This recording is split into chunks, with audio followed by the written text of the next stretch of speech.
ગુજરાતની અંદર લોકસભાની ચૂંટણી દરમિયાન ક્ષત્રિય સમાજનો એક વિરોધ જોવા મળ્યો હતો અને વિરોધ હતો રાજકોટના ભારતીય જનતા પાર્ટીના એ ઉમેદવાર અને હાલના સાંસદ પરસોત્તમ રૂપાલાને લઈને પરસોત્તમ રૂપાલાએ કાર્યક્રમ દરમિયાન તેમનું નિવેદન આપ્યું હતું અને નિવેદનની અંદર ક્ષત્રિય સમાજના આગેવાનો અને ક્ષત્રિય સમાજની મહિલાઓની લાગણી દુભાઈ હતી કે જેના કારણે એક નારી અસ્મિતા આંદોલનની શરૂઆત થઈ અને જેના કારણે ભારતીય જનતા પાર્ટી ક્યાંક બેકફૂટ પર પણ જોવા મળી હતી। નમસ્કાર, આપ જોઈ રહ્યા છો ન્યૂઝરૂમ ને આપની સાથે હું છું પ્રદીપ। ગુજરાતની અંદર લોકસભાની ચૂંટણી દરમિયાન પરસોત્તમ રૂપાલાનો વિરોધ ક્ષત્રિય સમાજના આગેવાનો અને ક્ષત્રિય સમાજની મહિલાઓ દ્વારા કરવામાં આવ્યો હતો એ સૌ કોઈ જાણે છે। લગભગ એક મહિના દરમિયાન ભારતીય જનતા પાર્ટીના ઉમેદવારોએ પ્રચાર માટે નીકળે અને ત્યાં પર ક્ષત્રિય સમાજના આગેવાનોનો ક્ષત્રિય સમાજના લોકોનો વિરોધ જોવા મળે, પરંતુ હવે ફરી એક વખત ક્ષત્રિય સમાજના આગેવાનોએ મેદાને આવ્યા છે અને સોશિયલ મીડિયા થકી એક વોરની શરૂઆત કરી છે। ગુજરાતની અંદર ભારતીય જનતા પાર્ટીએ સ્થાનિક સ્વરાજ્યની ચૂંટણીને લઈને 20 જેટલા સ્ટાર પ્રચારકોની યાદી જાહેર કરી છે અને એ સ્ટાર પ્રચારકોની યાદીમાં ભારતીય જનતા પાર્ટીએ સાંસદોના પણ નામ રાખ્યા છે, ગુજરાતના સંગઠનના હોદ્દેદારોના પણ નાખ્યા છે અને જેમાં એક નામ એક ખૂબ ચર્ચાનો વિષય પણ બન્યું હતું અને એ નામ છે પરસોત્તમ રૂપાલા। પરસોત્તમ રૂપાલાનું નામ ફરી એક વખત સ્ટાર પ્રચારકોની યાદીની અંદર સામેલ થતાની સાથે ક્ષત્રિય સમાજોના આગેવાનો ફરી એકવાર મેદાને છે અને એટલા માટે મેદાને છે કે પરસોત્તમ રૂપાલાની સામેની એ લડાઈ હજુ યથાવત હોય તેવું તેમનું માનવું છે। સોશિયલ મીડિયાની અંદર પોસ્ટરોની શરૂઆત કરી દેવામાં આવી છે, જેમાં પરસોત્તમ રૂપાલાનો ફોટો છે અને ફોટા ઉપર ક્રોસ માર્ક જે છે તે મારવામાં આવ્યું છે અને નીચે લખાણ પણ લખવામાં આવ્યું છે કે આ લડાઈ હજુ ચાલુ છે। નારી સ્વાભિમાનની એ લડાઈ હતી, નારી અસ્મિતાની એ લડાઈ હતી અને લડાઈ હજુ યથાવત રાખવામાં આવી હોય તેવું તેમનું કહેવું છે। જોકે પરસોત્તમ રૂપાલાએ સ્થાનિક સ્વરાજ્યની ચૂંટણીની અંદર સ્ટાર પ્રચારકોની યાદીમાં તેમનું નામ આવતા વિરોધ શરૂ થયો, પરંતુ લોકસભાની ચૂંટણી દરમિયાન જ્યારે તેમનો વિરોધ ચાલી રહ્યો હતો ત્યારે તેમણે અલગ અલગ જગ્યાઓ પર જઈને લગભગ 3 થી 4 વખત તેમને માફી પણ માંગી, પરંતુ તેમ છતાંય સમાજના આગેવાનોએ તેમને માફ ન કર્યા। જોકે લોકસભાની ચૂંટણીની અંદર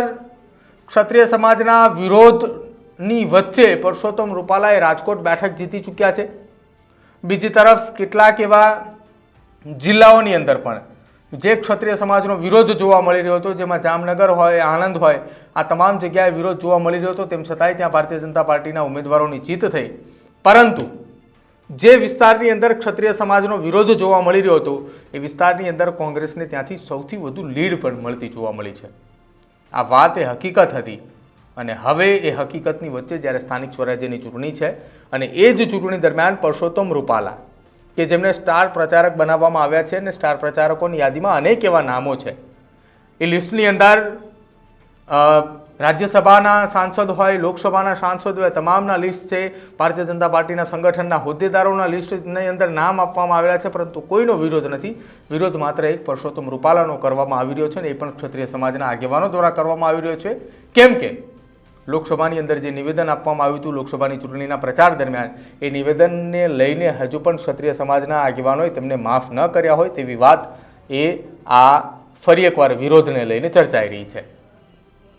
ચર્ચા માત્ર ને માત્ર એક જ, અને જે સોશિયલ મીડિયાની અંદર આ વોરની શરૂઆત થઈ છે તેમાં નીચે કમેન્ટ્સો પણ લખેલી છે કે આપણી માત્ર ને માત્ર લડાઈ એ પરસોત્તમ રૂપાલાને લઈને છે, ફરી એક વખત તેમને સ્ટાર પ્રચારક બનાવ્યા છે, તો આપણે આપણી લડત ભૂલવાની નથી। આ પ્રકારના ટેક્સ સાથે આ લડાઈની ફરી એકવાર શરૂ થતું હોય તેવું એંધાણ દેખાઈ રહ્યા છે, પરંતુ આ એંધાણની વચ્ચે જો સ્થાનિક સ્વરાજ્યની ચૂંટણીની અંદર પરસોત્તમ રૂપાલાના વિરોધને લઈને જો વેગ મળે છે તો ક્યાંક એ જે આ નગરપાલિકાની ચૂંટણીની અંદર જીતનું માર્જિન એ માત્ર લગભગ 200 થી 250 થી 300 મતની આસપાસ રહેતું હોય તો શું આ લડાઈ ફરી એકવાર જો ચાલુ થાય છે તો ભાજપને નુકસાન થાય છે?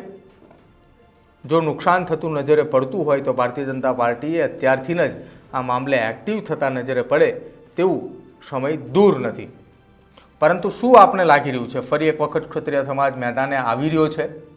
પરસોત્તમ રૂપાલાની સામે ફરી એક વખત મોરચો માંડી રહ્યો છે, કેમ કે પરસોત્તમ રૂપાલાને ભાજપે સ્ટાર પ્રચારક બનાવ્યા છે? આપનું શું માનવું છે અમારા અહેવાલને લઈને અને ખાસ ક્ષત્રિય સમાજના આ વિરોધને લઈને તે અમારા કમેન્ટ સેક્શનની અંદર જરૂર જણાવજો। જોતા રહેજો ન્યૂઝરૂમ। નમસ્કાર।